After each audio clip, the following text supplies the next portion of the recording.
오늘은 번외편으로 조선시대 하면 떠오르는 유명한 도적 홍길동과 임꺽정에 대해 알아볼까요? 홍길동은 연산군 때에 활동한 도적의 이름입니다. 훗날 허균이란 자가 이 인물을 모티브로 소설 홍길동전을 냈죠. 아마 우리에게 익숙한 인물은 소설 속 홍길동일 텐데요. 먼저 소설 속 홍길동의 이야기부터 잠깐 알아보자면 홍길동은 홍판서댁 첩의 아들로 태어납니다. 아버지가 판서이니 집안은 엄청 좋았지만 홍길동은 얼자로 태어났기에 아버지를 아버지라 부르지 못하고 형을 형이라 부르지 못했는데요. 이렇듯 신분 차별로 인해 고통받던 홍길동은 집을 나와 야인 생활을 하던 중 도적단을 접수해 활빈당이라는 의적단을 만듭니다.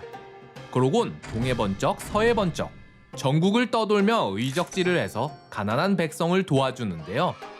그러다 임금이 홍길동의 형과 아버지를 협박하자 그들을 구하기 위해 일부러 잡혀 들어간 홍길동. 그러나 그는 도수를 써서 가뿐히 탈출해버립니다. 결국 홍길동을 잡을 수 없음을 깨달은 임금은 그를 회유하기 위해 병조판서 자리를 제안하는데요.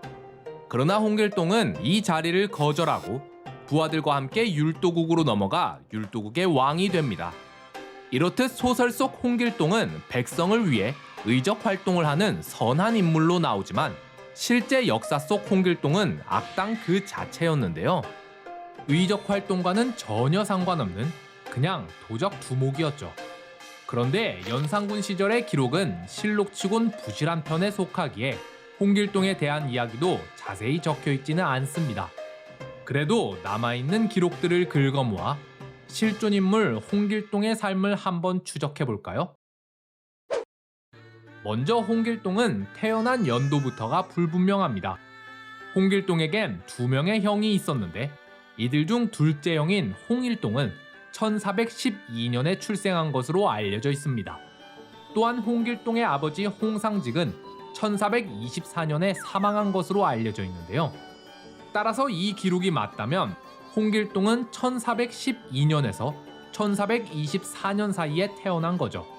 그런데 문제는 홍길동이 본격적으로 활동한 시기는 연산군이 왕위에 오른 1495년 이후이니 홍길동이 1424년에 태어난 걸로 잡아도 그는 70세가 넘는 나이에 활동했다는 계산이 나오는데요.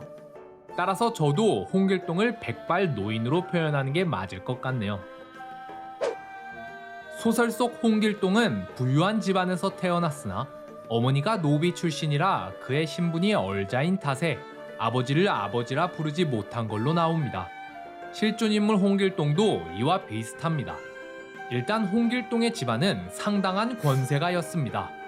그의 아버지 홍상직은 정삼품에 오른 무관이었고 형 홍일동은 세조의 계유정난에 가담해 원종 공신에 봉해졌으며 홍일동의 딸은 성종의 총애를 받아 자식을 10명이나 낳은 후궁이었으니 말이죠. 하지만 이러한 집안의 권세와 별개로 홍길동의 어머니는 노비 출신이었기 때문에 얼자인 그는 관직에 오를 수도 없었으며 권세와는 동떨어진 채 살아야 했죠. 참고로 적자, 서자, 얼자에 대해 잠깐 설명하자면 적자는 정실 부인에게서 낳은 자식을 말하고 서자, 얼자는 첩에게서 낳은 자식을 말합니다. 이 중 어머니가 양민일 경우 아이는 서자가 되고 어머니가 천민일 경우 아이는 얼자가 되었죠. 홍길동이 젊었을 때 어떤 삶을 살았는지는 기록으로 전해지는 바가 없기 때문에 전혀 알 수 없고요. 70이 다 된 나이에 본격적으로 도적 활동을 시작한 홍길동은 순식간에 세력을 불려나갑니다. 수십 명으로 이루어진 홍길동의 도적단은 일반 백성의 민가뿐만 아니라 국가기관인 관청까지도 습격할 정도로 기세가 등등했는데요. 이때 홍길동으로 인한 피해가 얼마나 극심했는지는 다음 기록을 통해 알 수 있습니다. 홍길동이 체포된 지 13년 지난 중종 8년, 호조에서 이런 보고를 올립니다. 홍길동이 충청도에서 도적질을 한 뒤로 거처를 잃고 유랑하는 사람이 너무 많아져서 아직도 그 지역에서는 세금이 제대로 거치지 않고 있사옵니다. 서둘러 경작 가능한 토지를 다시 측량하여 적절한 조세를 과세토록 하소서. 무려 13년이 지나서도 충청도가 회복되지 못할 지경이라니 정말 어지간히도 활기를 친 모양이죠. 그런데 사태가 이 지경인데도 어째서 조정에서는 홍길동을 잡지 못한 걸까요? 홍길동은 평소에 당상관 복장을 하고선 스스로를 정삼품 관리라고 소개하며 지방의 향리, 관료들과 친분을 쌓았습니다. 그가 이렇게 행세할 수 있었던 이유는 집안 배경이 워낙 좋았고 형 홍길동이 실제로 당상관이기도 했으니 들키지 않고 자연스럽게 행동할 수 있었던 거죠. 뿐만 아니라 홍길동에겐 든든한 백이 한 명 있었는데 바로 엄귀손이란 인물이었는데요. 엄귀손은 성종 때 활약한 무인으로 당상관까지 오른 자였습니다. 하지만 성종 때 이미 부정부패로 인해 자주 탄핵을 당하곤 했는데요. 이미 해먹을 대로 다 해먹은 그였지만 사람의 욕심이란 끝이 없는지라 그는 더 큰 부를 축적하기 위해 홍길동과 손을 잡습니다. 엄귀손이 홍길동의 범죄에 얼마나 관여했는지는 알 수 없으나 원래 엄귀손의 집안은 그리 부유하지 않았는데 어느 날 갑자기 재산이 폭발적으로 늘어나더니 전국 각지에 집을 마구 사들였으며 창고에는 쌀이 가득 쌓일 정도로 부자가 되었다고 하는데요. 아마 홍길동과 손잡은 뒤로 막대한 이익을 취한 게 아닌가 추측됩니다. 이렇듯 홍길동은 그냥 민가를 몇 채 약탈하는 도적 정도가 아니라 지금으로 치면 수십 명의 부하를 거느렸으며 정계 인물과 결탁해 대대적으로 민간인을 털어먹는 조직폭력배 보스 정도로 보시면 될 것 같습니다. 그리고 엄귀손은 깡패의 뒤를 봐주며 막대한 이익을 챙긴 부패한 고위 공무원 정도가 되겠죠. 세간을 떠들썩하게 했던 홍길동은 연산군 6년 결국 체포되고 맙니다. 그의 악행이 워낙 심했던지라 삼정승이 직접 나서서 홍길동의 체포 소식을 전하는데요. 강도 홍길동을 잡았다 하니 기쁨을 견딜 수 없사옵니다. 이 기회에 그 무리를 전부 주포토록 하시옵소서. 홍길동이 체포되자 뒤이어 엄귀손의 악행도 밝혀졌고 고문을 받던 엄귀손은 감옥에서 사망하고 마는데요. 그런데 이상하게도 홍길동의 최후에 대한 기록이 정확하게 남아있질 않습니다. 때문에 이후 홍길동의 행적에 대해선 여러 썰이 많은데요. 다만 추측하기로는 죄상이 워낙 큰지라 사형을 피할 수는 없었을 것 같습니다. 홍길동의 출생 연도가 애매한 거나 도적이 되기 전 그의 행적에 대한 기록이 전혀 없는 것처럼 그냥 제대로 기록을 안 한 거 아닐까요?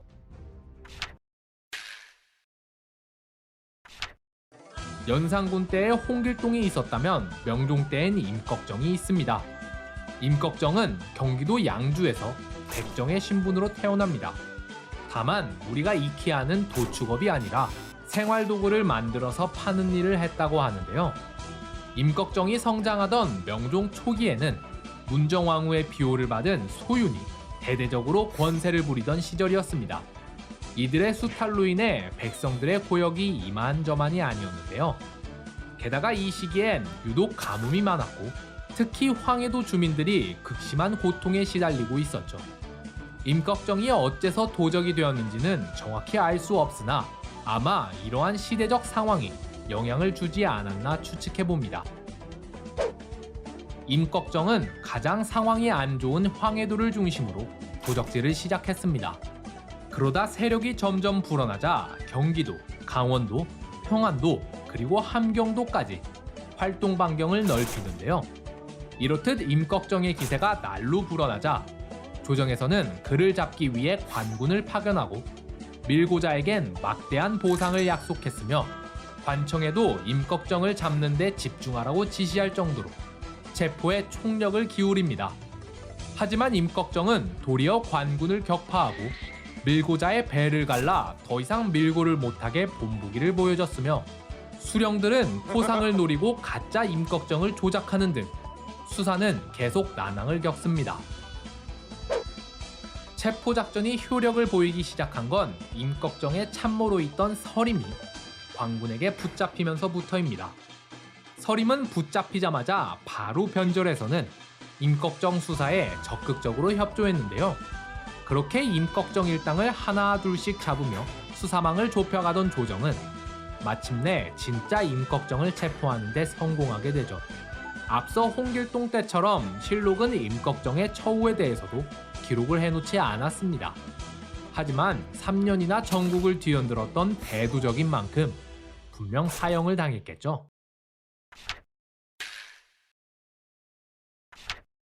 자, 그런데 앞서 성종 때까지는 이러한 도적대가 거의 등장하지 않았는데 어째서 연산, 명종 때에 이르러 이들이 속속 등장하기 시작한 걸까요? 그 이유는 당시 사관의 논평을 보면 알 수 있습니다.